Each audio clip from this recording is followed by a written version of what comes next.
বেকার একটাও দেখা যায় না।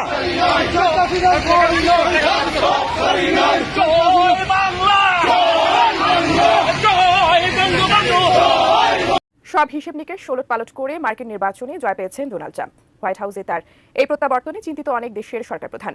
আলোচনায় প্রধান উপদেষ্টা ডক্টর ইউনূস ও ট্রাম্পের পুরনো বিভেদ। স্যাংশনস এগেইনস্ট বাংলাদেশ, মানে বাংলাদেশের বিরুদ্ধে যাতে স্যাংশন দেওয়া হয় সেই জন্য ইন্ডিয়ান আমেরিকানরা ট্রাম্প প্রশাসনের কাছে আহ্বান জানাচ্ছে। বিকেল ৫টা রাজশাহী কলেজের প্রশাসনিক ভবনের ডিজিটাল স্ক্রল বোর্ডে হঠাৎ ভেসে ওঠে এমন বার্তা, বাংলাদেশ ছাত্রলীগ আবারও আসবে ভয়ঙ্কর রূপে, সাবধান। ডক্টর মোহাম্মদ ইউনূস সাহেবের জন্য খুবই খারাপ সংবাদ। ডক্টর মোহাম্মদ ইউনূস বিপদে পড়তে পারেন। শেখ হাসিনা 10 গুণ শক্তি। দর্শক মন্ডলী, আসসালামু আলাইকুম রহমতুল্লাহ। আশা করি সবাই ভালো এবং সুস্থ আছেন। স্বাগত জানাচ্ছি আমাদের আরেকটি নতুন ভিডিওতে। সুপ্রিয় দর্শক মন্ডলী, ভিডিওর থাম্বনেল, টাইটেল ও ভিডিওর কিছু অংশ বিশেষ দেখে আপনারা ইতিমধ্যে বুঝতে পারছেন যে আজকের ভিডিওটি কতটা গুরুত্বপূর্ণ। সুপ্রিয় দর্শক মন্ডলী, আসুন আমরা সেই অংশ বিশেষগুলোর বিস্তারিত জেনে আসি। তার আগে আপনাদের প্রতি ছোট্ট একটা রিকোয়েস্ট, যারা আমার চ্যানেলে নতুন, চ্যানেলটি অবশ্যই সাবস্ক্রাইব করে দিবেন। অবশ্যই সম্পূর্ণ ভিডিওটি ধৈর্য সহকারে দেখতে থাকুন, একটি লাইক দিয়ে।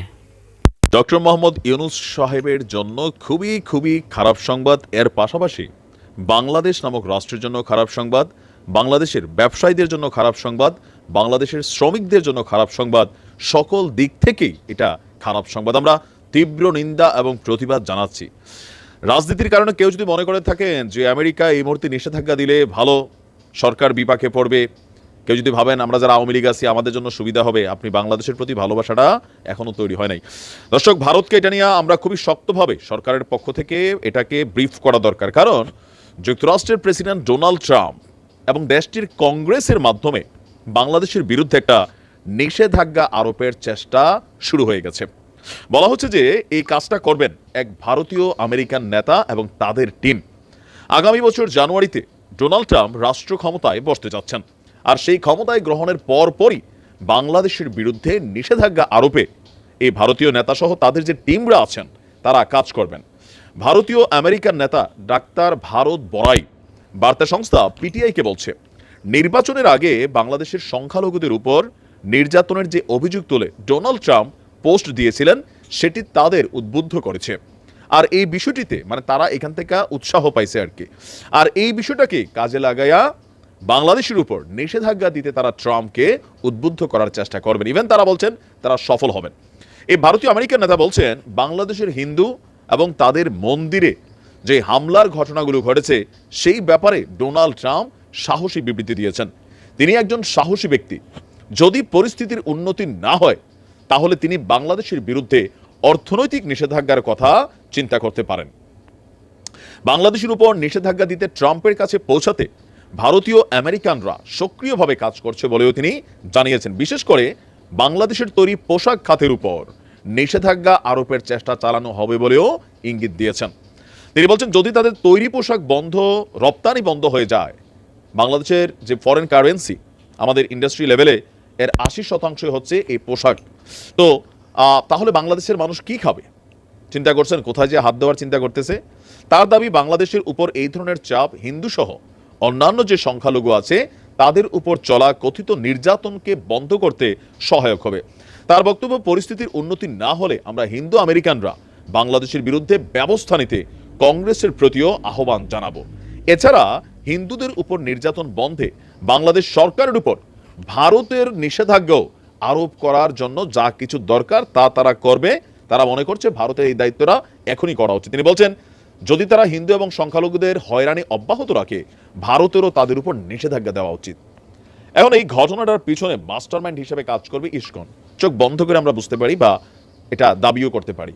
কেন কাজ করবে ইসকন? দেখেন, ইসকন একটা ওয়ার্ল্ড ওয়াইড নেটওয়ার্ক, অর্থনৈতিকভাবে যথেষ্ট শক্তিশালী, কূটনৈতিকভাবে যথেষ্ট শক্তিশালী, আর এটার মূল ব্রাঞ্চটাই মার্কিন যুক্তরাষ্ট্রে কাজ করে। ইভেন আপনারা জানেন যে ডোনাল্ড ট্রাম্পের এই যে নির্বাচনের আগে যে টুইটটা করা হয়েছে, এই টুইটটার পেছনেও ইসকনের একজন নেতা প্রধান ভূমিকা রেখেছে বলেই কিন্তু বিভিন্ন মহল থেকে আপনার তথ্য উঠে এসেছে। এর পরপরই আপনি বাংলাদেশে যদি ইসকনদের অ্যাক্টিভিটিস দেখেন, সাধারণ হিন্দু আর ইসকন কিন্তু দুইটা প্লটেরা। বাংলাদেশে এমনও ঘটনা আছে যে হিন্দু মন্দির দখলের কথা এই ভারতীয় নেতা ভারত বড়াই বললেন, ইস্কনও কিন্তু অনেক হিন্দুদের মন্দির দখল করা ইস্কনের মন্দির হিসাবে কিন্তু দখলে নিয়ে নিয়েছে, আমাদের গণমাধ্যমকে এগুলোকে প্রকাশও করেছে। এখন এই মুহূর্তে ইস্কনকে হালকা নেওয়ার সুযোগ নেই। আমাদের সরকারের উচিত বিষয়টাকে শক্তভাবে প্রটেস্ট করা, যেন কোনো ধরনের ভেজাল তৈরির আগেই বিষয়টা যেন সলিউশনে চলে যায়। তবে ট্রাম্প যেই ঘাড়তারা পাবলিক, ডক্টর ইউনূস সাহেবের সাথে তার ব্যক্তিগত শত্রুতা আছে। কারণ হিলারি ক্লিনটনকে তিনি যখন ফান্ডিং করছিলেন নির্বাচনের জন্য ডেমোক্রেটদের, তখন কিন্তু ট্রাম্প নাকি বলছিল ওই ক্ষুদ্র ঋণদাতা লোকটা কে, পুরান একটা কিন্তু ভেজাল আছে। ইভেন ডোনাল্ড ট্রাম্পকে নিয়ে আন্তর্জাতিক অঙ্গনেও বেশ কয়েকটা জায়গায় সাক্ষাৎকারে বা সাংবাদিক সম্মেলনে তিনি কিন্তু কয়েকটা কথা বলেছিলেন যেগুলো ট্রাম্পের বিরুদ্ধে গিয়েছিল। তো ট্রাম্প তো ভাই সেই লেভেলের ঘাড়তারা, সেগুলোকে যদি মাথায় রাখে। আবার 2016 সালে ট্রাম্প যখন ক্ষমতায় ছিল তখনও বাংলাদেশের এক নারী ট্রাম্পের সাথে দেখা করতে গিয়া বাংলাদেশে কয় মিলিয়ন হিন্দু নাকি মাইরা ফেলছে, এটার একটা দিছিল, খেয়াল আছে তো আপনাদের? সো ট্রাম্পের নলেজে কিন্তু এগুলো আছে। এখন আবারও যদি একই দৃশ্যপট হয়, তাহলে এই নিষেধাজ্ঞা বাংলাদেশের জন্য ক্ষতিকর হবে, জনগণের জন্য ক্ষতিকর হবে, রাষ্ট্রের জন্য ক্ষতিকর হবে। সব হিসেব নিকেশ ওলট পালট করে মার্কিন নির্বাচনে জয় পেয়েছেন ডোনাল্ড ট্রাম্প। হোয়াইট হাউসে তার এই প্রত্যাবর্তনে চিন্তিত অনেক দেশের সরকার প্রধান। আলোচনায় প্রধান উপদেষ্টা ডক্টর ইউনূস ও ট্রাম্পের পুরনো বিভেদও। প্রশ্ন উঠেছে সামনের দিনগুলোতে কেমন হবে ঢাকা ওয়াশিংটনের দ্বিপাক্ষিক সম্পর্ক।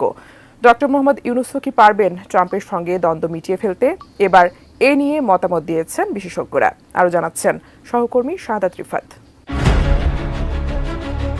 ছাত্র জনতার আন্দোলনের মুখে শেখ হাসিনা সরকার পতনের পর বাংলাদেশের দায়িত্ব নেই প্রধান উপদেষ্টা ডক্টর মুহাম্মদ ইউনূসের নেতৃত্বাধীন অন্তর্বর্তী সরকার। তখন নতুন এই সরকারের পাশে দাঁড়ায় যুক্তরাষ্ট্রের প্রেসিডেন্ট জো বাইডেন। দুই দেশের দ্বিপাক্ষিক সম্পর্ক বেশ জোরালো হয়। তবে মার্কিন নির্বাচনে ডোনাল্ড ট্রাম্প আবারও প্রেসিডেন্টে নির্বাচিত হওয়ায় বাংলাদেশ যুক্তরাষ্ট্রের ভবিষ্যৎ সম্পর্ক নিয়ে দেখা দিয়েছে নানা শঙ্কা। এর অন্যতম কারণ প্রধান উপদেষ্টা ডক্টর মুহাম্মদ ইউনূসের সঙ্গে মার্কিন প্রেসিডেন্ট ট্রাম্পের পুরনো বিবাদ। প্রশ্ন উঠেছে, ডক্টর ইউনূস কি পারবেন সমস্যা মিটিয়ে সম্পর্কের টানাপোড়েন দূর করতে? সম্প্রতি এ নিয়ে মতামত দিয়েছেন বিশেষজ্ঞরা। তাদের প্রত্যাশা, যুক্তরাষ্ট্রের নবনির্বাচিত প্রেসিডেন্ট ডোনাল্ড ট্রাম্পের সঙ্গে বিবাদ মিটিয়ে ফেলতে পারবেন বাংলাদেশের অন্তর্বর্তী সরকারের প্রধান উপদেষ্টা ডক্টর মুহাম্মদ ইউনূস। বিশেষজ্ঞরা বলছেন ট্রাম্পের সঙ্গে ইউনূসের সম্পর্কের টানাপোড়েন অনেকটা ওপেন সিক্রেট, কিন্তু বাংলাদেশের সঙ্গে যেহেতু ভারত ও চীনের কৌশলগত ভালো সম্পর্ক রয়েছে, এজন্য বাংলাদেশকে যুক্তরাষ্ট্রের প্রয়োজন রয়েছে। আপনি কি হার্টের সমস্যা নিয়ে দুশ্চিন্তাগ্রস্ত? স্বল্প খরচে হার্টকে ভালো রাখার সহজ উপায় মাতৃভূমি হার্ট কেয়ারে। ওয়াশিংটন ভিত্তিক পর্যবেক্ষক সংস্থা উইলসন সেন্টারের দক্ষিণ এশিয়া ইনস্টিটিউটের পরিচালক মাইকেল কুগেলম্যান বলছেন, তিনি মনে করেন ডক্টর ইউনূস দ্বন্দ্ব মিটিয়ে ফেলতে প্রস্তুত রয়েছেন, কারণ ট্রাম্প এমন সময় ক্ষমতায় এসেছেন যখন শেখ হাসিনা পরবর্তী বাংলাদেশ গড়ার চেষ্টা করছেন ডক্টর ইউনূস। এ বিষয়ে ঢাকা বিশ্ববিদ্যালয়ের আন্তর্জাতিক সম্পর্ক বিষয়ক অধ্যাপক লাইলুফার ইয়াসমিন গণমাধ্যমকে বলেন, আগেরকার পরিস্থিতি এবং বর্তমান পরিস্থিতি এক নয়। ডক্টর ইউনূস এখন 17 কোটি মানুষের একটি দেশের প্রতিনিধিত্ব করছে, আর এই দেশের দক্ষিণ এশিয়া এবং এর বাইরেও ভূ রাজনৈতিক গুরুত্ব রয়েছে।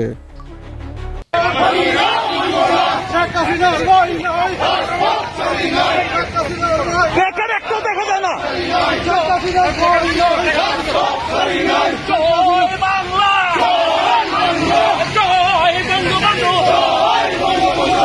লড়াই চলবে, অবৈধ সরকার মানি না, মানব না। বলে রে মুজিব নাই, মুজিব সারা বাংলায়।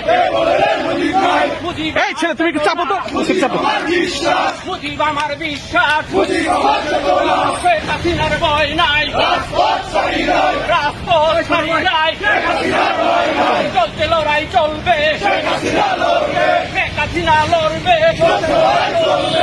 হাসিনা বীরের পাশে। প্রিয় দর্শক মণ্ডলী, এতক্ষণ ধরে যারা সম্পূর্ণ ভিডিওটি দেখেছেন তাদেরকে অসংখ্য ধন্যবাদ। সুপ্রিয় দর্শক মণ্ডলী, এরকম ব্রেকিং নিউজ এবং বিশেষ আলোচিত ভিডিওগুলো পেতে এবং নিউজগুলো পেতে আমাদের চ্যানেলটি সাবস্ক্রাইব করুন। সুপ্রিয় দর্শক মণ্ডলী, ইতিমধ্যে যারা সাবস্ক্রাইব করেছেন তাদেরকে অসংখ্য ধন্যবাদ।